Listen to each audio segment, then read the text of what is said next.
older. I mean, you were talking about Harp Cody.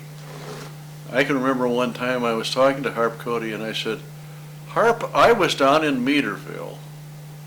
I was underage. I was drinking beer. I was playing roulette, and it was after hours. And Harp Cody said, and I was probably running the joint. And you know, there was Teddy Treparish's down there. There was the Golden Fan. There was Manila Murphy's. I've got a picture of the guys from the Leonard in one of the bars down there, and they all got their, you know, their hard hats with the lamps on. Yeah, that. Well, and there were bars all over Butte, you know, that, you know, and as I say, the only bars that you ever got checked on were the ones that hadn't bribed the police. We used to go out to the paddock. Did you ever go to the paddock? Out on the flats. Oh man, I'm getting way off. Now, did you ever go up and see your grandfather's hospital, the Murray Hospital? Was it still going? What do you remember about the Murray Hospital? Well, it's gone now, but you see, Dr. Murray built a home right across the street from the hospital, and it had a tunnel that went over to the hospital. That home is still there. I have only very vague memories of the Murray Hospital. Dr. Murray died a year or two after I was born, and an architect named Hamill bought the Murray home, and then a labor union used it as an office space for them. And the tile and the entryway to that, and it's still there as far as I know, it says Murray in tile. Dr. Murray wanted to sell that home to the hospital for a nurse's home. And my mother was in that home across from the Murray Hospital in 1914. She was 12 when they blew up the Miners Union Hall. She says that's one of her fond memories of Butte.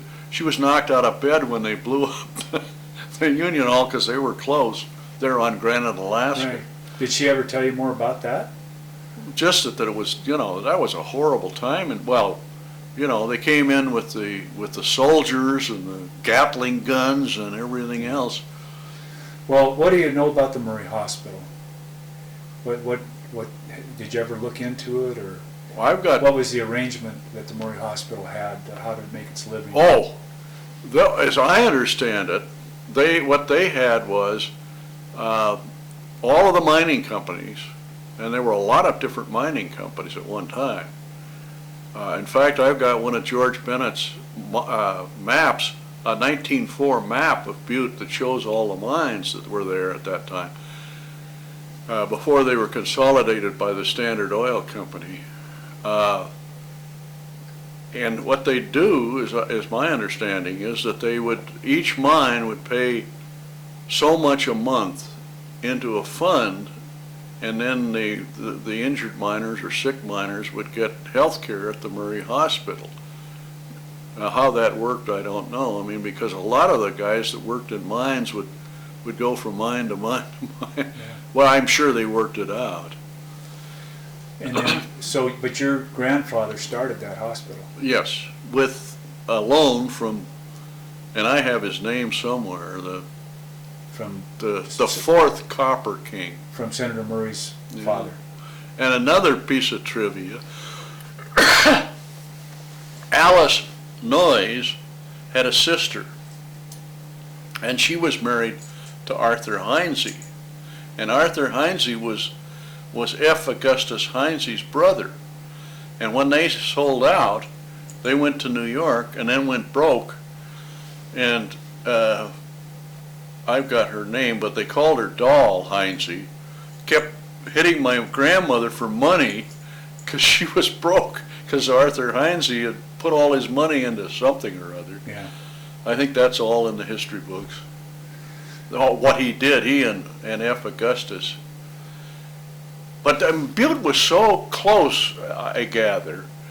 You know, here was Alice Noyes' sister married to Arthur Heinze, and as I understand it, one of Margaret Daly's sisters was married to a clerk. You know, they were all friends. Yeah. You know, Butte was really a huge mining camp, a wild, woolly mining camp that, you know, that survived, unlike, you know, Marysville or Remini or places like that. But really, in a lot of ways, it was very small in the sense that everybody knew everybody. Well, not everybody, but when you started to have your professional life as an attorney here in Helena and working for the clients that you had, did you have occasion to go to Butte as a professional? Oh, yeah.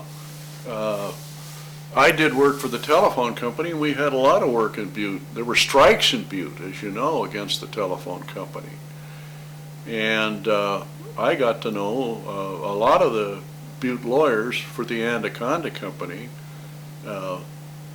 You know, Sam Stevenson and R. Lewis Brown and in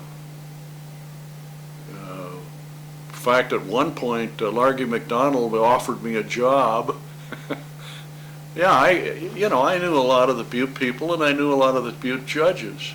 Well, and the Butte attorneys. But you were employed by the telephone company. Yes. Okay. Well, that was one of our clients, was the telephone company. Oh, that's right. You were in a firm that had him as a client. And then when you eventually started working for the Bankers Association. Yes.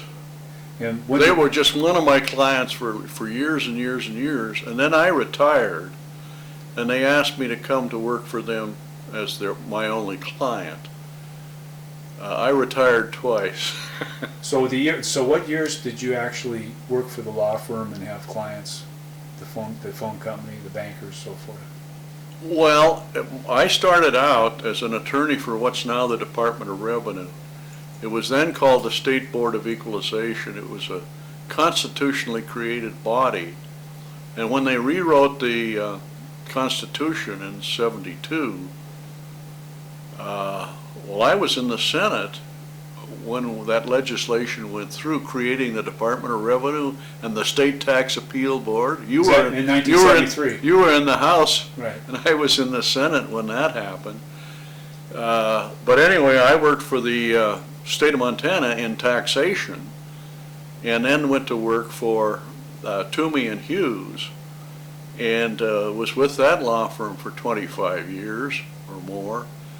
And one of their clients, in fact, Mr. Toomey, he was a premier lawyer here in Helena, and he was the attorney for the telephone company. He was the attorney for the Asarco smelter, and that's how. And just so the telephone company was just one of the clients, and the Montana Bankers Association was just one of the clients. Mac Hughes' family owned a bank in Glendive, and that's how we ended up with the Montana Bankers Association. Did you go to Butte for anything besides the phone company, like get involved with the bankers? Oh yeah, we had all kinds of things over there. As I say, I'm trying to think of. We got involved in several different things over there as the Anaconda Company was going down.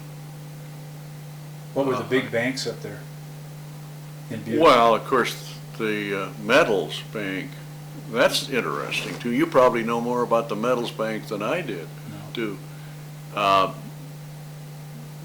Marcus Daly owned a bank, you know, in Anaconda and one in Butte.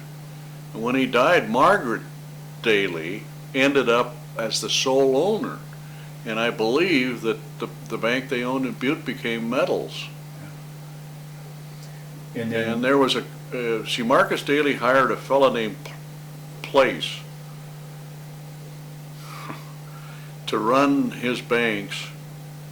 And he went on and worked for Margaret Daly, and then he became an officer in the Metals Bank, which was his name, Place.